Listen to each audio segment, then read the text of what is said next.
Hello all of you. So guys, जो आज का हमारा टॉपिक रहने वाला है वो है कंज्यूमर प्रोटेक्शन। ओके, तो इसको मैं कोशिश करूँगी कि 2 पार्ट या 3 पार्ट में हमारा कंज्यूमर प्रोटेक्शन बिल्कुल कंप्लीट हो जाए। तो आज हम अपना टॉपिक शुरू करते हैं, ठीक है। तो देखिए, कंज्यूमर प्रोटेक्शन क्या होता है। कंज्यूमर को प्रोटेक्शन प्रोवाइड करवाना। किसके रिगार्डिंग प्रोटेक्शन प्रोवाइड करवाना? देखिए, बहुत अनफेयर मीन्स चल रही है आजकल मार्केट में, ठीक है। ब्लैक मार्केटिंग चल रही है, एडल्ट्रेशन चल रही है, अनसेफ प्रोडक्ट लोग दे देते हैं, मिसलीडिंग एडवर्टाइजमेंट कर रहे हैं, होर्डिंग्स लगा रहे हैं गलत गलत। तो इन सब चीज़ों से कंज्यूमर को क्या मिलनी चाहिए? प्रोटेक्शन मिलनी चाहिए, ठीक है। कंज्यूमर को सेटिस्फेक्शन होना चाहिए कि वो जो प्रोडक्ट खरीद रहा है वो सेफ़ है, वो सही है, रीजनेबल प्राइस पर क्वालिटी अच्छी खरीद रहा है, ठीक है। तो ये सब क्या है? कंज्यूमर को सेटिस्फेक्शन प्रोवाइड करवाना, कंज्यूमर को प्रोटेक्शन प्रोवाइड करवाना इन सब चीज़ों से, कि कुछ भी गलत अनफेयर मीन्स तरीके से वो कुछ भी ना खरीद ले। तो इसमें 2 टर्म्स है इस रिगार्डिंग हमारी, कैविएट एम्प्टर और कैविएट वेंडेटर। तो देखिए, पहले के टाइम पर वर्ड चल रहा था कैविएट एम्प्टर। इसका मतलब है let the buyer be aware. मतलब जो हम कंज्यूमर है, हमें खुद को पता होना चाहिए कि हम क्या खरीद रहे हैं, किस प्राइस पे खरीद रहे हैं, उसकी क्या क्वालिटीज़ हैं, उसके क्या कैरेक्टरिस्टिक्स है, उसको कैसे यूज़ करना है। यानी कि सेलर के पॉइंट ऑफ व्यू से इसका कोई रोल ही नहीं था कि वो अपना जो प्रोडक्ट बेच रहा है वो कैसा बेच रहा है, बस उसको बेचने से मतलब था। और हम खरीद रहे हैं, हम कंज्यूमर है, तो हमें हमारी सारी चीज़ की नॉलेज होनी चाहिए थी। लेकिन अब यही जो है, अब किंग कंज्यूमर जो है वो बन चुका है, मार्केट का किंग। तो इसलिए अब हमें कुछ रिस्पॉन्सिबिलिटी, हमारी बेसिक रिस्पॉन्सिबिलिटीज़ अभी हमारी होनी चाहिए हमारे पार्ट पर भी, बट जो मेन रिस्पॉन्सिबिलिटीज़ है वो किसकी बन गई है? Let the seller be aware. अब किसको अवेयर रहने की ज़रूरत है? सेलर को। यहाँ पर let the seller be aware का मतलब यहाँ पर ये हो जाता है कि अब हमारे को क्या करना है, सिर्फ हमारे को बेसिक नॉलेज होनी चाहिए उस प्रोडक्ट की। बाकी अब जो सेलर है वो क्या कहकर हमें प्रोडक्ट बेच रहा है, उसकी वो इन्फॉर्मेशन बिल्कुल ठीक होनी चाहिए। अगर वो हमें कुछ गलत इन्फॉर्मेशन प्रोवाइड करवा कर बेच रहा है और हम वो प्रोडक्ट उसकी बात सुनकर खरीद रहे हैं, तो यहाँ कौन फंसेगा? यहाँ सेलर फंसेगा, यहाँ सेलर की गलती मानी जाएगी। ओके, तो अब हम पढ़ेंगे इंपॉर्टेंस कि क्या इंपॉर्टेंस है इसकी, ठीक है, कि क्या इंपॉर्टेंस है कंज्यूमर प्रोटेक्शन एक्ट की। कंज्यूमर प्रोटेक्शन जो हमारे को प्रोवाइड करवा रहे हैं, इसकी क्या नीड है, क्यों आया ये। तो इसको हम 2 पॉइंट ऑफ व्यू से पढ़ेंगे, from consumer point of view और from the business point of view. Consumer point of view से हम पढ़ेंगे कि देखिए, कंज्यूमर इग्नोरेंस है फर्स्ट पॉइंट, कि पहले हम कुछ भी खरीदते थे तो हम इग्नोर करते थे। अगर हमारे साथ कुछ गलत हो जाता था कि ठीक है, पैसे खराब हो गए, प्रोडक्ट खराब आ गया, तो हम हर चीज़ को इग्नोर कर रहे थे। लेकिन हमें कंज्यूमर को अवेयरनेस प्रोवाइड करवाने की नीड है, कंज्यूमर को सेटिस्फेक्शन प्रोवाइड करने की यहाँ पर नीड है। इसलिए कंज्यूमर प्रोटेक्शन आया कि हर चीज़ को ऐसे इग्नोर मत करो, अपना राइट एग्जीक्यूट करो, ठीक है, उस सेलर के अगेंस्ट एक्शन लो, ठीक है। तो ये सब चीज़ करने की नीड है, इसलिए कंज्यूमर प्रोटेक्शन आया। सेकंड है अनऑर्गेनाइज्ड कंज्यूमर। देखिए, जब भी कुछ गलत होता था, कोई कंपनी कोई फ्रॉड कर रही है, प्रोडक्ट को बेचती हुई, तो मैं यहाँ बैठी हूँ, ठीक है, अपनी जगह पर, कोई लोग अपनी सिटी पर है, कोई लखनऊ में है, कोई बॉम्बे में है। तो यहाँ पर क्या हो रहा है कि सारे कंज्यूमर अलग अलग जगह पर है, तो हमें नहीं पता है कि हमें कैसे एक्शन लेना है उस चीज़ को, जो भी हमारे साथ गलत हुआ उसको कैसे हम ठीक करें, क्या एक्शन ले उसके रिगार्डिंग। तो इसके लिए क्या आया? कंज्यूमर प्रोटेक्शन आया। अब इससे हमें पता चलता है कि हमें क्या एक्शन लेना है। बहुत सारी वेरियस ऑर्गेनाइजेशंस है, कंज्यूमर ऑर्गेनाइजेशन, जो हमारे बिहाफ पर एक्शन ले लेती है, ठीक है, और हमारे बिहाफ पर एक्शन लेकर सेलर के क्या कर लेती है? सेलर के ऊपर केस डाल सकती है। थर्ड है wide spread exploitation of consumer. बहुत लार्ज स्केल पे कंज्यूमर का एक्सप्लॉयटेशन हो रहा था, उन्हें गलत प्रोडक्ट दे दिए जाते थे, एडल्ट्रेशन कर दी जाती थी, अनसेफ प्रोडक्ट दे दिए जाते थे उनको। तो इसके लिए भी कंज्यूमर प्रोटेक्शन को आने की नीड हुई, ठीक है। अब हम पढ़ेंगे बिजनेस पॉइंट ऑफ व्यू से क्यों जरूरी है। Long term interest of the business. देखो, long term interest of the business कौन है, मतलब लॉन्ग टर्म बिजनेस कैसे चलेगा? जब कंज्यूमर जो है बार बार उनसे रिपीटेडली सेल्स करेंगे, उनसे सामान लेंगे, okay.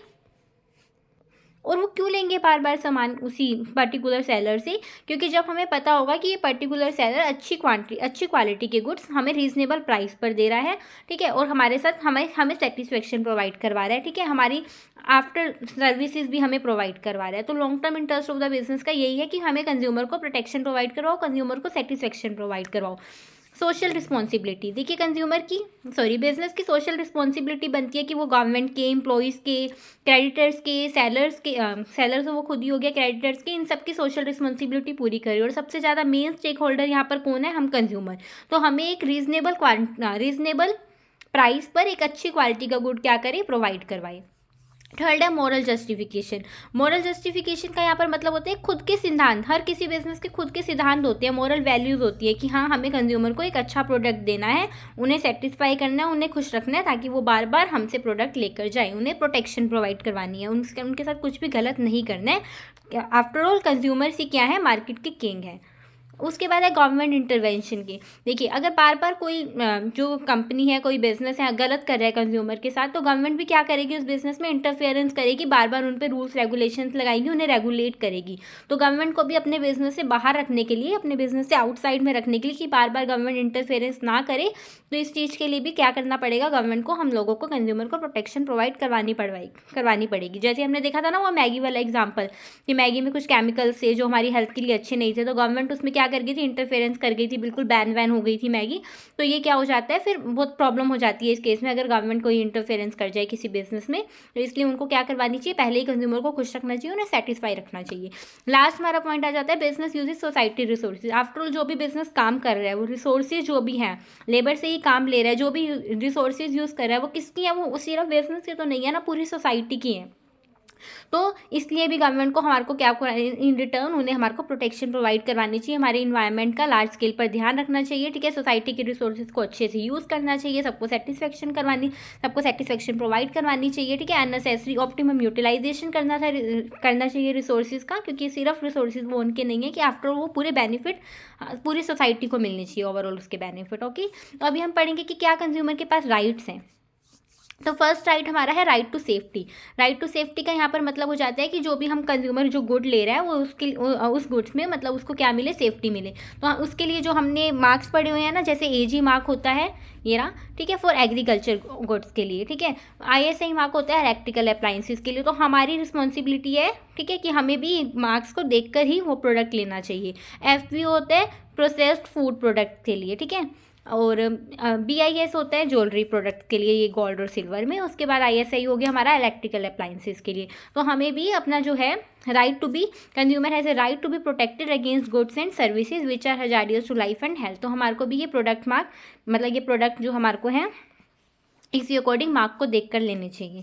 Right to be informed. Right to be informed में यहाँ पर क्या है, it have complete information about the product. मतलब ये हमारा राइट बनता है कि जब भी हम कोई प्रोडक्ट ले रहे हैं तो हमारे पास पूरी कंप्लीट इन्फॉर्मेशन होनी चाहिए उस प्रोडक्ट के रिगार्डिंग, लाइक उसकी उसको यूज़ कैसे करना है, डायरेक्शंस उसकी, मतलब उसको यूज़ करने की, उसकी क्वांटिटी कितनी है, क्वालिटी कैसी है, उसकी डेट ऑफ मैन्युफैक्चरिंग क्या, एक्सपायर कब होने वाला है, उसके प्राइस क्या है, ठीक है। तो इन सब का मतलब हमारे पास राइट है कि हमें इस सब की नॉलेज उस गुड्स पे, उस प्रोडक्ट में लिखी हुई मिलनी चाहिए।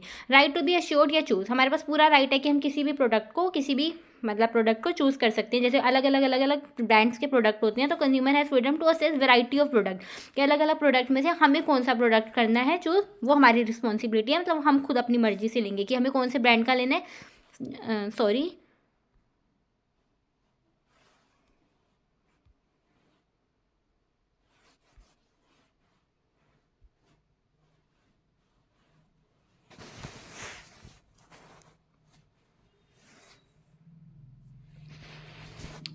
तो हमें कौन से ब्रांड का लेना है, ठीक है, कौन से क्वालिटी का लेना है गुड। तो ये हमारी रिस्पॉन्सिबिलिटी है कि हम अपने आप चूज़ करेंगे, हमारी मतलब ये हमारा राइट है कि हम कौन सी लेना चाह रहे हैं गुड्स।